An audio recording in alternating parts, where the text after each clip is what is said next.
since I've collected toys for pretty much all my life, I've started to find I have a more refined palate for stuff. Sometimes that stuff hurts my wallet in many ways. One of the companies I love most of all is Ashley Wood's threeA toys.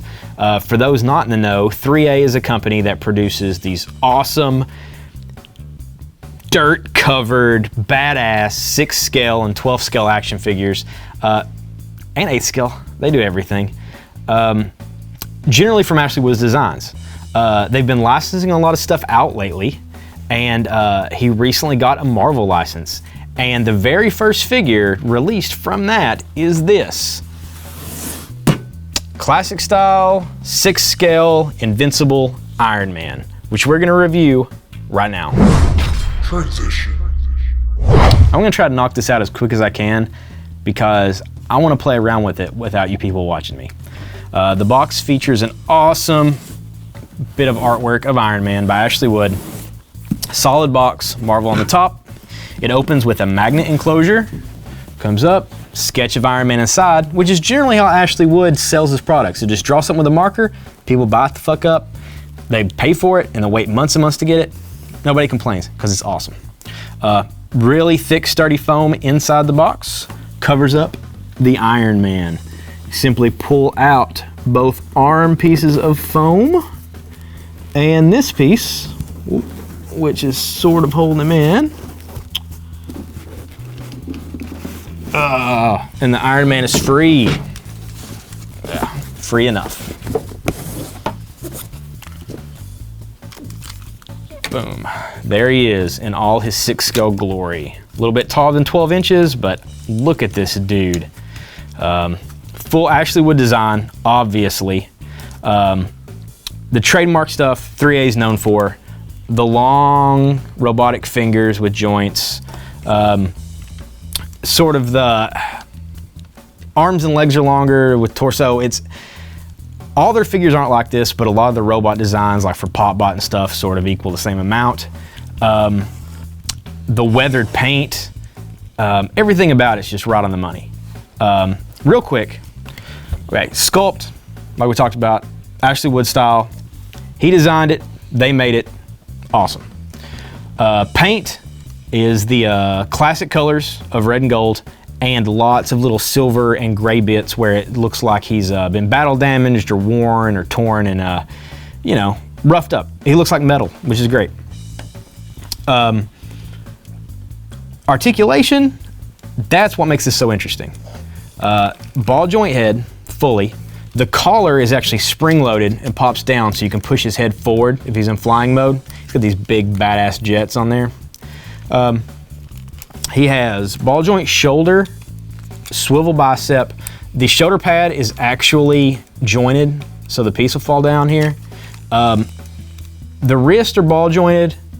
Each finger is jointed everywhere.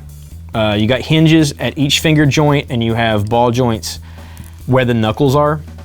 So you can pretty much do whatever pose. The arms, the elbows are jointed, but if you can see, they're encased in this rubber mesh, so that way it hides some of the joint system. It's the same way the knees are as well. There's been some bitching and complaining about this because I guess early versions of this, the paint was wearing off.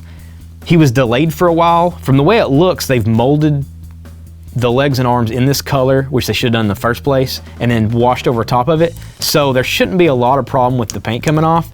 The ankles do have the same rubbery aspect, and they have the gold red paint, so that could be a problem, but honestly, I mean, how many times are you gonna be doing this? Besides me doing this like 60 times as I'm talking about doing it. Anyway, the torso is hinged like crazy. We're talking tons of pieces in here. At least 1, 2, 3, 4 moving parts for his waist and torso. Ball joint hips with click joints, who's gonna hold his position well. The knees we mentioned. The ball joint ankles with the soft collar over top. And dual hinged feet. The flaps there actually hinge to show his giant duck feet. Another cool thing about this Iron Man, he lights up. Chest, eyes, and the repulsors in his hands light up. The hands come off right here. See that hole? That's where the light shines through the LED in the wrist into the hand, just like a Hot Toys. Same thing. The only thing that's not the same is that the batteries used. The batteries used for this are an odd size. I went to find some. They're like $6 a piece. And Amazon's still my best bet for getting them. So he won't be lighting up in this review because I'm waiting on batteries to ship to me now. However, to do the deed, you simply pop the rocket boosters off at the ball joint.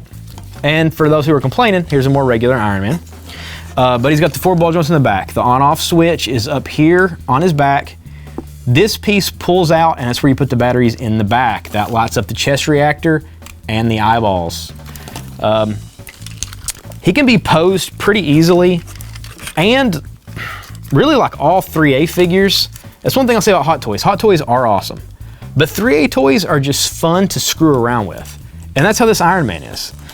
Doom's coming out next in the same style, then supposedly Ultron, and then rumor has it Spider-Man and Punisher. Maybe we'll see them at Toy Fair in a couple weeks. Who knows? Anyway, all in all, an awesome figure.